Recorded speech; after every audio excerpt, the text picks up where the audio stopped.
Hello नमस्ते, स्वागत छ हजुरहरूलाई नेपाल अनलाइन स्कुलमा।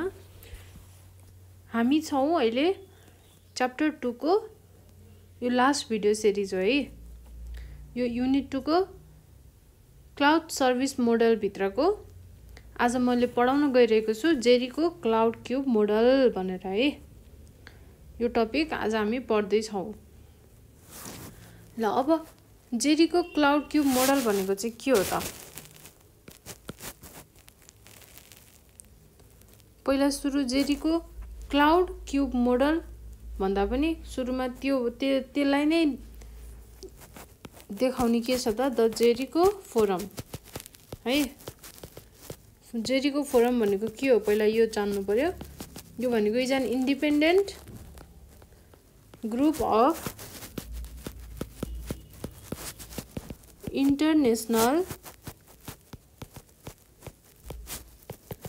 information security leaders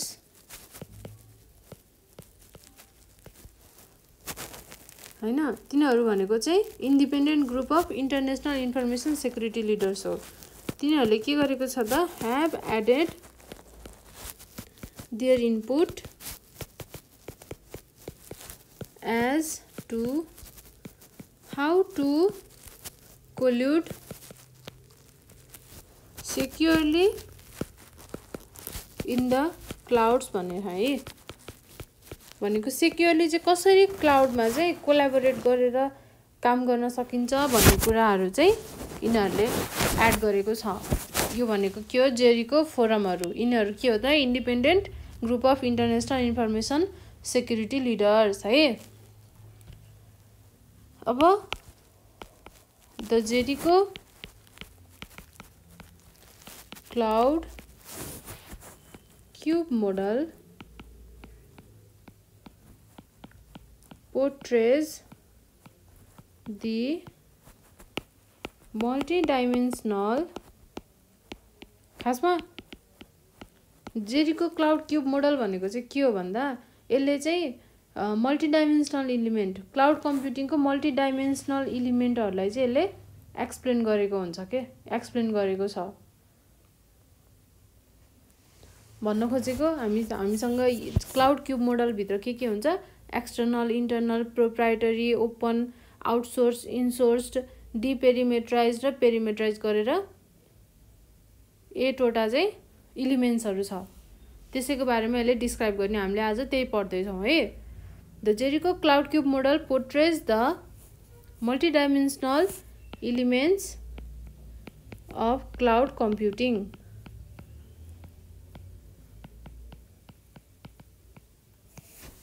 That frames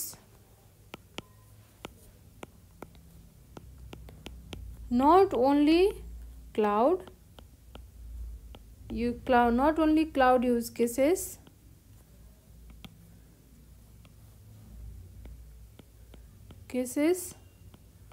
but also how they are set up and used.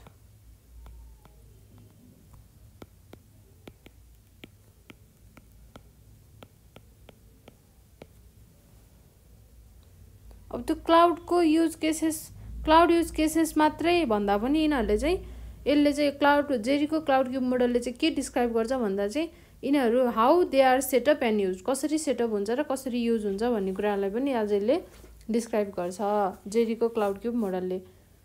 अब जेरीको फोरमको अब्जेक्टिभ्स के हो? अब्जेक्टिभ्स अफ जेरीको फोरम अघि मैले भनेको थिएँ नि जेरीको फोरम भनेको के हो रे। तिनीहरू भनेको के हो त independent group of international information security लिडरहरू हो तिनीहरू है। फोरम भन्ने बित्तिकै अब काले फोरम होला भनेर नसोच्ने। अब the Jericho forums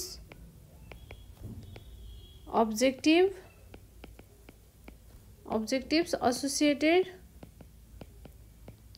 to cloud computing are unique.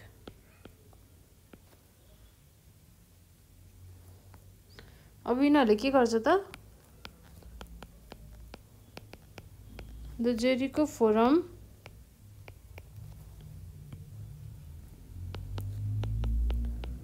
points out that in clouds not everything is best implemented. हैन The Jericho Forum point out that in cloud not everything is best implemented. It may be best to conduct some business functions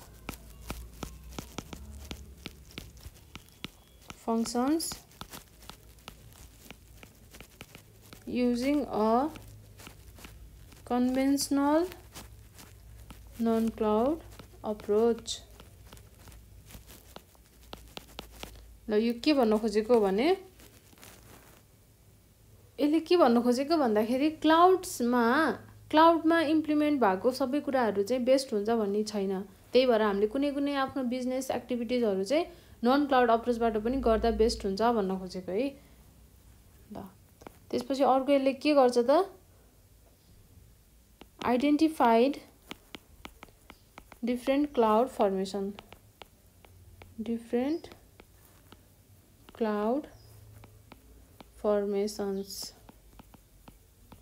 ल यसले चाहिँ identify गर्छ हैन।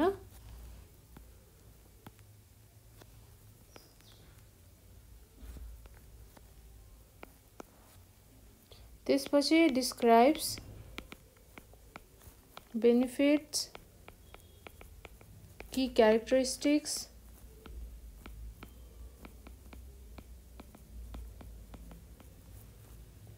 and risk of each cloud formation है।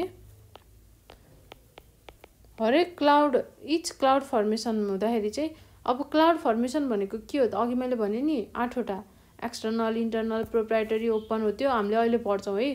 त्यो कसरी त्यसको चाहिँ क्यारेक्टरिस्टिक्स के हो बेनिफिट के हो इच क्लाउड हरेकको एक्सटर्नलको के हो इन्टरनलको के हो काम के हो त्यसको क्यारेक्टरिस्टिक्स के हो त्यो भयो भने बेनिफिट के हुन्छ एभ्रिथिङ रिस्कहरू सबै कुराहरू चाहिँ यसले के बताउँछ। त्यसपछि यसले के अर्को के कुरा प्रोभाइड गर्छ भने provides a framework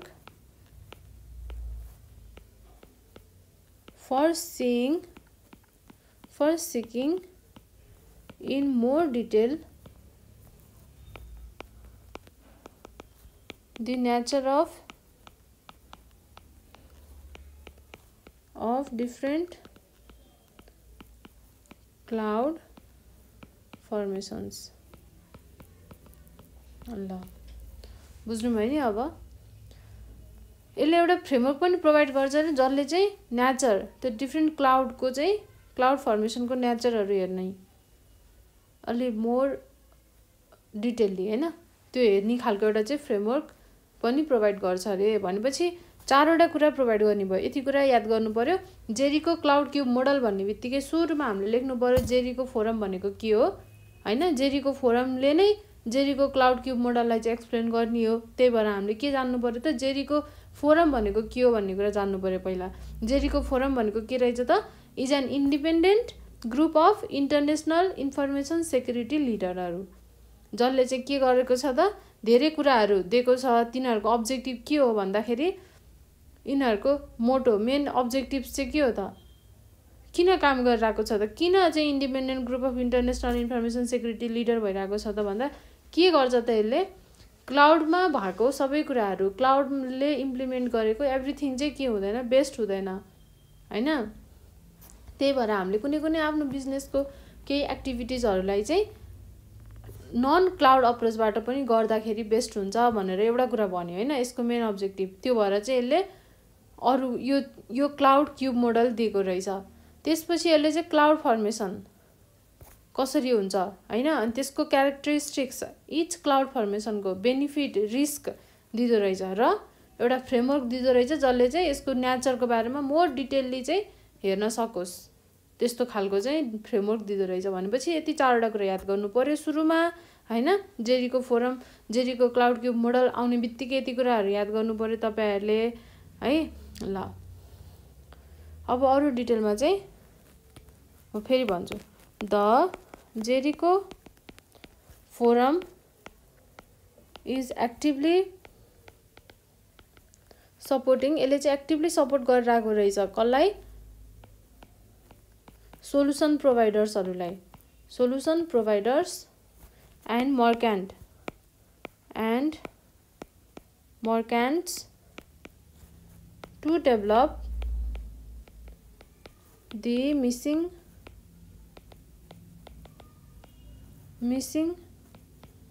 capabilities and services to assure customers are protected from the rough association of clouds.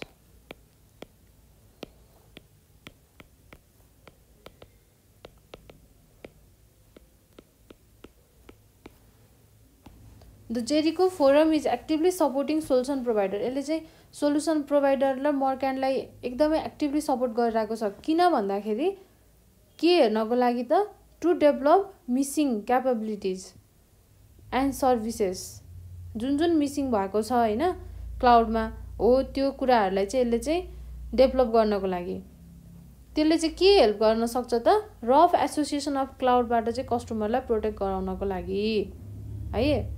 किनभने क्लाउडमा इम्प्लिमेन्ट हुने बित्तिकै सबै कुरा राम्रो हुन्छ भन्ने खालको एउटा गलत कस्टमरलाई एउटा गलत छ नि त हैन क्लाउडको बारेमा। क्लाउड राम्रो हो, क्लाउडमा यस्तो हुन्छ उस्तो हुन्छ, क्लाउडको बारेमा चाहिँ धेरै कुराहरू हुन्छ हो। त्यो त्यस्तो खालको रफ एसोसिएसन अफ क्लाउड त्यस्तो कुराहरूबाट चाहिँ प्रोटेक्ट गराउनको लागि चाहिँ कस्टमरलाई र त्यहाँको मिसिङ भएको कुराहरू क्यापेबिलिटिजहरू मिसिङ क्यापेबिलिटिजहरूलाई डेभलप गराउनको लागि चाहिँ जेरीको फोरम एक्टिभली सपोर्ट गरिरहेको छ कसलाई? सोलुसन प्रोभाइडर र मर्चेन्टहरूलाई। ल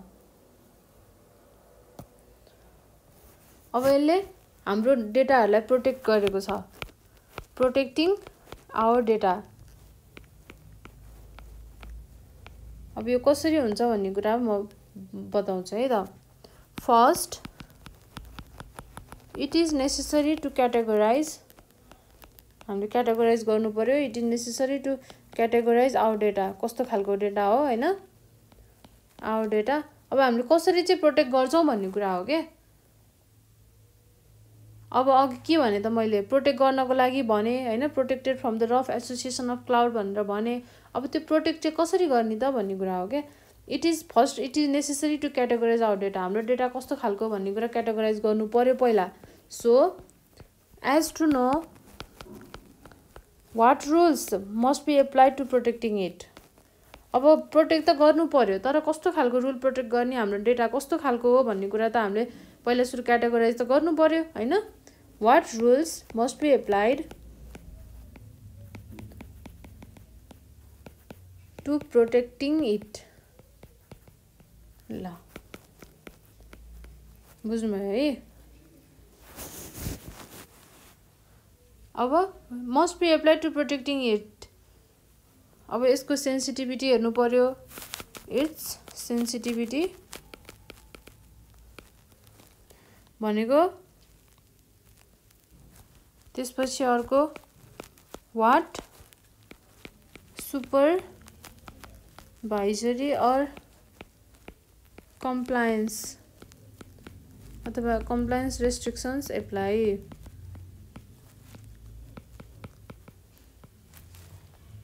यति कुरा थाहा पाउनु पर्यो। अब we only can meet this requirement, हामी यो रिक्वायरमेन्टलाई यति बेला मात्र मिट गर्न सक्छौं जति बेला if we have completely adopted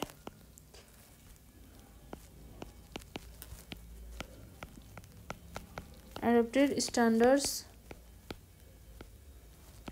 for के को लागि त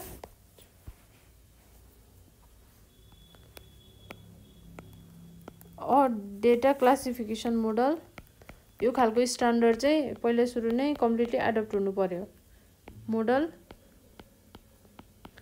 that is easy enough for all originators of data to use. For example, G8 traffic light protocol है हामी चाहिँ रिक्वायरमेन्टलाई कति बेला मिट गर्न सक्छौं जति बेला यो यस्तो खालको स्ट्यान्डर्डहरु चाहिँ हामीसँग हुन्छ भन्न खोजेको के कस्तो खालको भन्दा data classification model that is easy enough for all originators of data to use हामीलाई युज गर्न सजिलो हुन्छ easy enough हैन for example the G8 traffic light protocol त्यसपछि अर्को भनेको an associated basis for managing trust levels अब अर्को छ regulated metadata that signals to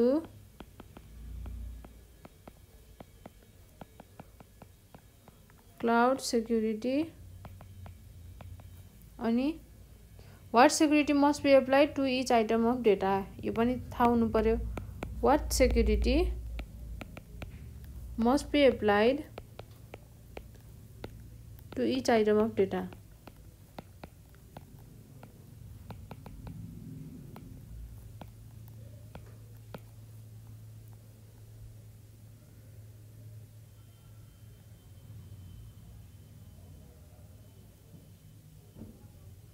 अब कुन चाहिँ security what security we must apply to our data भन्ने कुरा थाहा भइसकेपछि चाहिँ अब हामी के हुन्छौं त डिसिजन लिने पोजिसनमा हुन्छौं अब यस्तो छ कि प्रोटेक्टिङ आवर डेटा भनेपछि यसको धेरै स्टेपहरु छ सुरुमा हामीले हाम्रो डेटाको क्याटेगोराइज गर्नु पर्यो कस्तो खालको डेटा हो कस्तो खालको रुल लगाउँदाखेरि चाहिँ प्रोटेक्ट गर्न सकिन्छ भनेर अब त्यो रुल्सहरु हेर्नु भन्दा पहिला हामीले यसको सेन्सिटिभिटी हेर्नु पर्यो अनि कस्तो खालको रेस्ट्रिक्सनहरु एप्लाई गरेको छ त्यो हेर्नु पर्यो अब त्यो थाहा भइसकेपछि अब त्यो एउटा त्यति कुराहरु थाहा भइसकेपछि हामीले यो रिक्वायरमेन्टलाई मिट गर्न सक्छौं जति बेला हामी चाहिँ डेटा क्लासिफिकेसन मोडल त्यो खालको स्ट्यान्डर्ड हामीसँग हुन्छ अथवा an associated basis for managing trust level को कुरा आउँछ त्यसपछि what security must be applied हरेक कुन इच डेटाहरुलाई चाहिँ कुन सेक्युरिटी कुन सेक्युरिटीको चाहिँ रुल्सहरु एप्लाई गर्ने भन्ने कुरा थाहा हुन्छ हो यति तीनटा कुरा थाहा भइसकेपछि चाहिँ अब हामीले के गर्नु पर्यो त डिसिजन लिनु पर्यो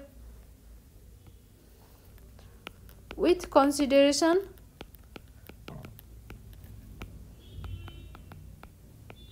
of what security we must apply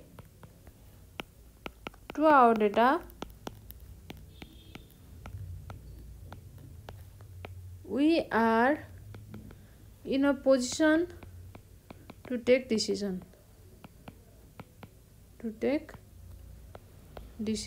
है ल अब डिसिजन हामीले के गर्छौं त what data and processes to migrated to the clouds है अब अर्को at what level we want to perform in cloud in the clouds हैन त्यसपछि which composition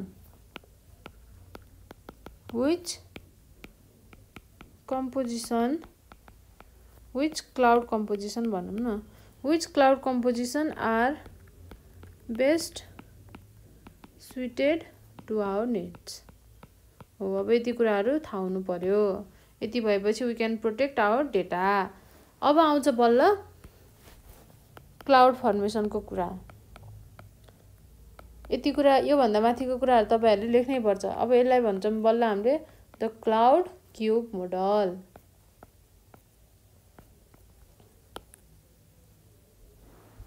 ल